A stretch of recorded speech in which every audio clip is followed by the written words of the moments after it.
So brewing in my cup, I have a cup of hot black tea. Why am I brewing hot tea, you may ask?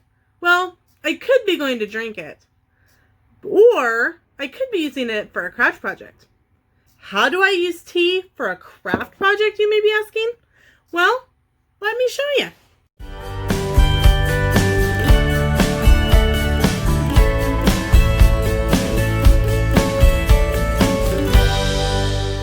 While tea is a wonderful drink, in the winter you can drink it hot.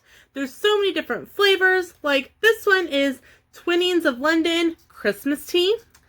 In the summer, we drink it iced, we drink it sweet, we drink it after it's been made in the sun. But a lot of people don't realize that you can do a lot of crafting with tea. And today, I am going to be aging a piece of paper with tea.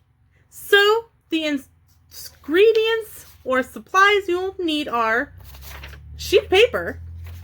You will need a cup of tea. And depending on how saturated you want your paper to be, you'll need 1 to 2 tea bags. I'm using just one. And you will need a cookie sheet covered in foil paper.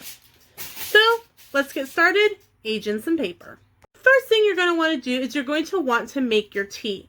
Now, according to WikiHow, you use a tea kettle on the stove. I have one, but I wanted it to be a little quicker process. If you've never made tea in a tea kettle, it takes a little bit. Welcome in my Keurig. My Keurig brewed a cup of water in under a couple minutes. So I have my tea bag in and it says to steep for 5 minutes. So we'll see you back here in 5 minutes. So before we make our tea, we are going to work on our project here. So according to the instructions, it says that if you don't put what you want on your paper before you start, it's not going to come out quite evenly, which totally makes sense. So what we're going to do is we are going to print a Hogwarts acceptance letter. So what I have done, I have just Googled Hogwarts acceptance letter PDF, and that's where we're going. So let me show you what I've got. For the letter, I simply did a Google search of free printable Hogwarts letters, and there's tons to choose from, so pick the one that works best for you. I am using the one from morethan-thursdays.com, and it's /DIY Hogwarts letter printable, and it will be linked in the description down below. And I picked the one with a white background because we are going to be tea staining our paper. So it's got a color letterhead. It says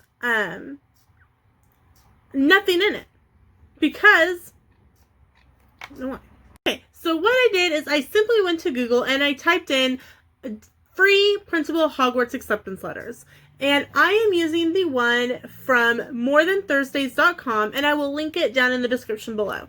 And so I selected the white background because we are going to be tea staining our paper afterwards.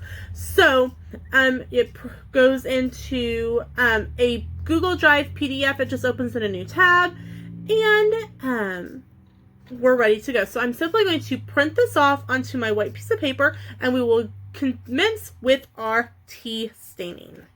So our paper is printed and we have it on our cookie sheet. And according to WikiHow, it says, FYI, tea can stain your countertop or table, so it's important to protect your work surface. So what we're going to do is we're simply going to take our tea bag,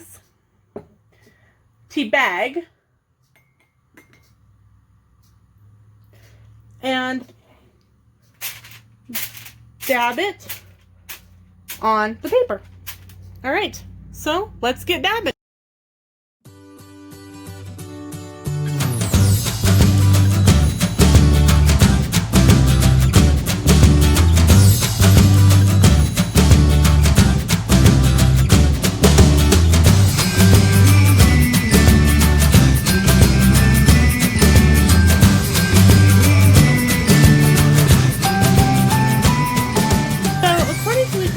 It says that if your tea bag is dry, which mine has, you can simply wet it back into your tea. It also says that you can experiment with different ways to get the tea onto your paper. It says you can even use a paintbrush. So I've got a paintbrush here, and I have my cup of tea that I haven't drank.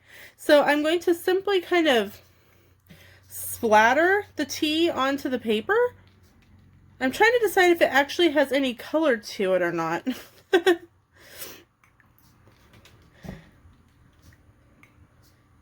don't know. I kind of like the way the tea bag works instead. So I'm going to simply take my paintbrush and kind of smear the wet over the paper. And then I'm going to re-wet my tea bag because I liked how that worked.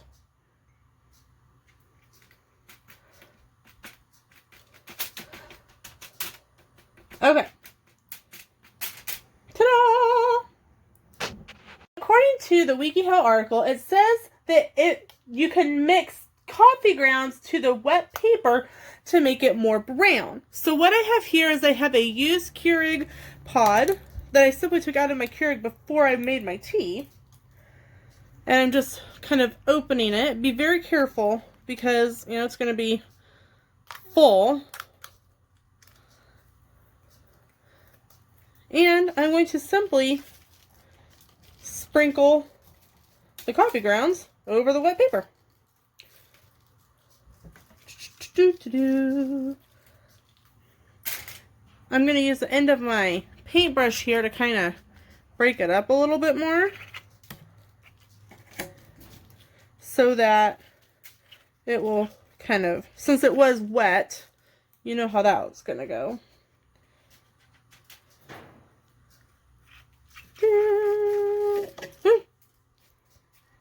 Okay. According to the article, we need to take a paper towel and kind of make sure that the paper is not soppy wet.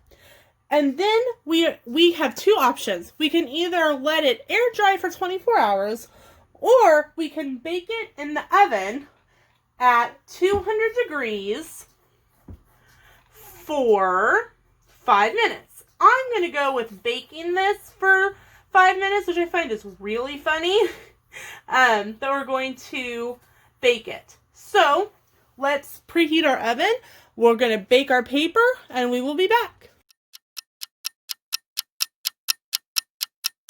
So our letter is out of the oven and I will say that it's actually been about 20 minutes. Even with sponging some of the excess water off, it did take a lot longer in the oven than I anticipated it would. Now this typically probably isn't normal. Our oven is pretty old, so even at 200 degrees it probably just wasn't warm enough, but this is what it turned out looking like. Obviously you can see that there was more tea in the center than there was up at the top, so definitely maybe doing 2 tea bags for 1 sheet of paper would be best. The coffee, you can definitely tell where the coffee was. It was mostly kind of right in this area, and I really do think that helped as well. So definitely make sure to keep those coffee grounds around if you want to do this project.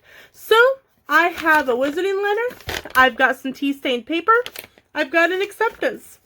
I'm headed off to Hogwarts. So thank you so much for watching, and we will see you in the next video. Bye guys!